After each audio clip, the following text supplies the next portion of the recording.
Just imagine कि तुम अपने रूम से कुछ देर के लिए बाहर गए हो एंड फिर लौटते हो एंड जैसे ही तुम अपने रूम के लाइट को ऑन करते हो वैसे ही तुम्हारे सामने एक आदमी गन को लेके खड़ा है एंड उस गन का पॉइंट तुम्हारे तरफ है। तो उस टाइम तुम लोग क्या करोगे कमेंट्स में जरूर बताना।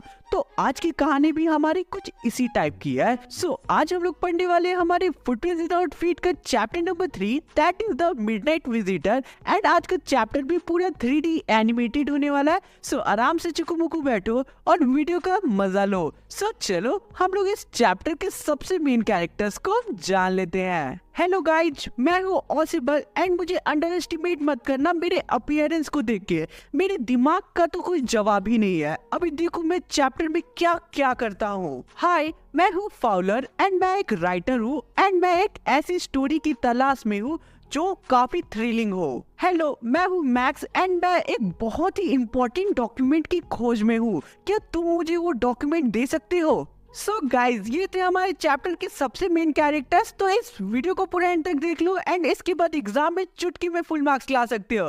तो अब चलो इस चैप्टर के लाइन बाय लाइन एक्सप्लेनेशन को शुरू करते हैं। तो ऑथर चैप्टर को स्टार्ट करते हुए ये कहते हैं कि ऑसिबल एक सीक्रेट एजेंट के डिस्क्रिप्शन में बिल्कुल भी फिट नहीं बैठता था, जैसा कि फाउलर ने उसके बारे में पढ़ा था और सुना था। जो फाउलर है वो ऑसिबल का पीछा करते करते एक स्मेली सी कॉरिडोर को पार करके एक फ्रेंच होटल पे पहुंचता है, जहां पे ऑसिबल का एक छोटा सा रूम था। ऑसिबल का जो रूम था वो उस होटल के लास्ट फ्लोर जो कि 6th फ्लोर पे था। ऑसिबल एक बहुत ही मोटा इंसान था और उसे जर्मन एंड फ्रेंच दोनों ही लैंग्वेज बोलना आता था। अब ये सब देख के फाउलर बहुत ही ज्यादा डिसअपॉइंटेड होता है। और ऐसा क्यों? क्योंकि ऑसिबल एक स्पाई के जैसा बिल्कुल भी नहीं दिखता था। अब ऑसिबल फाउलर से मिलता है और फिर फाउलर को कहता है कि तुम बहुत ज्यादा डिसअपॉइंटेड हो। तुम्हें ये बताया गया होगा कि मैं एक सीक्रेट एजेंट हूँ, यानी कि एक स्पाई हूँ जो कि अलग अलग खतरों से डील करते रहता है। और तुम्हारी ये विश थी कि तुम मुझसे मिलो क्योंकि तुम एक राइटर हो जिसे एडवेंचरस और थ्रिलिंग स्टोरीज चाहिए थी लिखने के लिए। उसका उल्टा तुमने तो मेरे साथ फ्रेंच म्यूजिक हॉल पे एक डल इवनिंग बिताई, वो भी एक मोटे आदमी के साथ, और अब तुम बहुत ज्यादा बोर हो गए होगे। अब वो दोनों फ्रेंच म्यूजिक हॉल से बाहर आते हैं और फिर दोनों चलते चलते ऑसिबल के रूम तक पहुंच जाते हैं। अब फाउलर ऑसिबल के रूम के अंदर जाता है। तभी ऑसिबल फाउलर को कहता है कि अरे भाई उदास मत हो, अभी तुम्हारे सामने कुछ इतने इम्पोर्टेंट पेपर्स आने वाले हैं जिसके कारण बहुत सारे लोगों ने अपने लाइफ को रिस्क पे रखा है। यानी कि इन पेपर्स के चलते बहुत सारे लोगों की लाइफ डेंजर में है और ये जो पेपर है ये हिस्ट्री को भी अफेक्ट कर सकती है। अब ऑसिबल रूम की लाइट्स को ऑन करता है और अचानक ही वो दोनों यानी कि फाउलर और ऑसिबल बहुत ज्यादा शॉक्ड हो जाते हैं। और ऐसा क्यों? क्योंकि उनके सामने कुछ दूरी पे एक इंसान उनके सामने गन लेकर खड़ा था और गन का पॉइंट उनके तरफ ही था, जैसा कि अभी तो लोग पीछे बैकग्राउंड में देख सकते हो।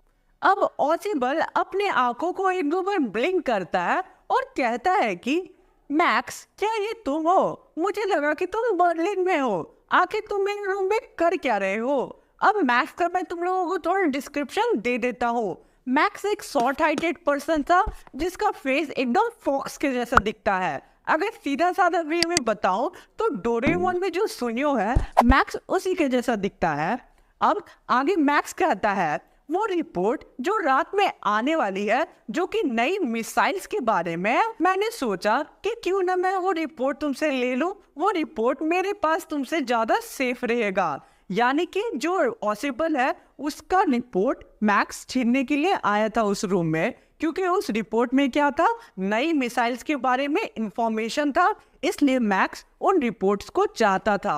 ऑसिबल अब वहां रखी चेयर पे जाके बैठ जाता है और बहुत ही एंग्री टोन में कहता है कि इस बार मैं होटल मैनेजमेंट वालों को बहुत ज्यादा कंप्लेन करने वाला हूँ, क्योंकि इस महीने ये दूसरी बार हुआ है जब कोई और इस विंडो के थ्रू यानी कि इस बालकनी की विंडो के थ्रू मेरे रूम में आ गया है। अब आगे मैक्स कहता है, नहीं मैं इस बालकनी के विंडो के थ्रू नहीं आया हूँ, मेरे पास तो पास की है जिसके थ्रू मैं इस रूम में आया हूँ। अगर मुझे ये पता रहता कि इस बालकनी के विंडो के थ्रू मैं इस रूम में आ सकता हूँ, देन मुझे इतनी दिक्कत नहीं होती, मैं आराम से इस रूम तक पहुंच जाता। अब ऑसिबल कहता है कि ये मेरी बालकनी नहीं है, ये दूसरी अपार्टमेंट की थी जो कि एक बड़े से यूनिट का हिस्सा था, और होटल वालों ने मुझे ये प्रॉमिस किया था कि कुछ दिनों के अंदर वो इस रास्ते को ब्लॉक कर देंगे, बट अभी तक उन्होंने इस रास्ते को ब्लॉक नहीं किया है। अब मैक्स फाउलर की तरफ गन को पॉइंट करके कहता है कि अभी 30 मिनट का टाइम बचा हुआ है रिपोर्ट को आने के लिए, तुम आराम से बैठ सकते हो। तभी ऑसिबल तुरंत कहता है 31 मिनट्स। अब ऑसिबल मैक्स को पूछता है कि मैक्स आगे तुम मुझे ये बताओ कि आखिर तुमको ये पता कैसे चला कि आज रात को मुझे ये रिपोर्ट मिलने वाली है। तभी मैक्स पूछता है ऑसिबल को, मुझे तो ये नहीं समझ आता कि तुम्हारे आदमियों को ये रिपोर्ट मिली तो मिली कैसे, बट कोई नहीं, अब मैं तुमसे ये रिपोर्ट ले लूंगा, सो अब इतनी दिक्कत की बात नहीं है। अब अचानक ही डोर को कोई नॉक करता है और फिर फाउलर बहुत ज्यादा डर जाता है। और ऐसा क्यों? क्योंकि फाउलर एक स्पाई नहीं था और ऑसिबल एक सीक्रेट एजेंट था, इसलिए ये सिचुएशन वो बहुत बार देख चुका होगा। लेकिन फाउलर एक सीक्रेट एजेंट नहीं था, वो एक राइटर था, इसलिए वो पहले से ही डरा हुआ था। और जब वो नॉक नॉक की आवाज सुनता है तब वो बहुत ज्यादा ही डर जाता है। अब ऑसिबल एक स्माइल देता है और कहता है कि वो शायद पुलिस है, मैंने पुलिस को आज के लिए एक्स्ट्रा प्रोटेक्शन मांगा था और उन्होंने मुझे एक्स्ट्रा प्रोटेक्शन देने का वादा भी किया था, और मैंने उन लोगों को कहा था कि वो बीच बीच में आके ये चेक करते रहे कि मैं सेफ हूँ कि नहीं हूँ। ये सुन के मैक्स के पूरे चेहरे का ही रंग उड़ जाता है और वो बहुत ही ज्यादा डर जाता है। सो गाइस, अब तुम लोग वीडियो को पॉज करो और कमेंट करके ये बताओ कि आगे स्टोरी में क्या हो सकता है। क्या मैक्स यहाँ पे पकड़ा जाएगा या फिर मैक्स को वो रिपोर्ट मिलेगी कि नहीं मिलेगी, ये मुझे कमेंट करके जरूर बताना। अब हम लोग आगे बढ़ते हैं। अब ऑसिबल मैक्स को पूछता है कि मैक्स आगे अब तुम क्या करोगे? अगर मैंने दरवाजे को नहीं खोला तो वो लोग खुद ही दरवाजे को खोल के अंदर आ जाएंगे, क्योंकि दरवाजा पहले से ही अनलॉक्ड है, और जैसे ही वो तुम्हें देखेंगे वो तुरंत ही तुम्हें शूट कर देंगे। अब ये सारी बातें सुनकर मैक्स का जो डर है वो बहुत ज्यादा बढ़ जाता है, और डर के मारे और गुस्से से उसका जो चेहरा है वो काला पड़ जाता है। अब धीरे धीरे मैक्स विंडो की तरफ बढ़ता है और अपना एक टांग विंडो से बाहर निकालता है और गन उन लोगों की तरफ ही पॉइंट करके रहता है। अब जैसा कि तुम लोग इस फोटो में देख सकते हो कि कैसे जो है मैक्स अपना एक पैर विंडो के बाहर निकाल देता है और एक तरफ वो अपना हाथ में जो गन है वो उन लोगों की तरफ ही पॉइंट करके रखता है। अब मैक्स उन लोगों को कहता है कि मैं बालकनी में वेट कर रहा हूँ, अगर तुम लोगों ने कुछ भी होशियारी दिखाई तो मैं तुम्हें वहीं पे शूट कर दूंगा, और मैं शूट करने से पहले कुछ भी नहीं सोचूंगा। तुम लोग पुलिस को रूम में लाओ और रूम से फिर भेज देना। अब ये कहते कहते तुरंत ही डोर को अनलॉक करने की आवाज आती है और फिर मैक्स बिना कुछ सोचे डर के मारे तुरंत ही विंडो से कूद जाता है और बहुत ही जोर से वो चिल्लाता है। अब वो चिल्लाता क्यों है वो अब हम लोग आगे जानेंगे। अब डोर खुलती है और एक वेटर एक ट्रे में एक वाइन की बोतल के साथ 2 ग्लासेस के साथ रूम में आता है और बोलता है कि here is your drink sir which you order. और ये सुन के फाउलर बहुत ज्यादा शॉक्ड हो जाता है और कंफ्यूज हो जाता है कि पुलिस कहाँ है। ये देख के फाउलर का पूरे चेहरे का ही रंग उड़ जाता है और वो तुरंत ही ऑसिबल को पूछता है कि आखिर पुलिस कहाँ है जिसके बारे में तुमने कहा। ऑसिबल रिप्लाई करता है कोई भी पुलिस नहीं है, ये वेटर हेनरी है। अब फाउलर ऑसिबल को कहता है कि मैक्स कभी भी बालकनी के विंडो की तरफ फिर से आ जाएगा, जल्दी कुछ सोचो। अब ऑसिबल रिप्लाई करता है मैक्स अब कभी दोबारा यहाँ नहीं आएगा।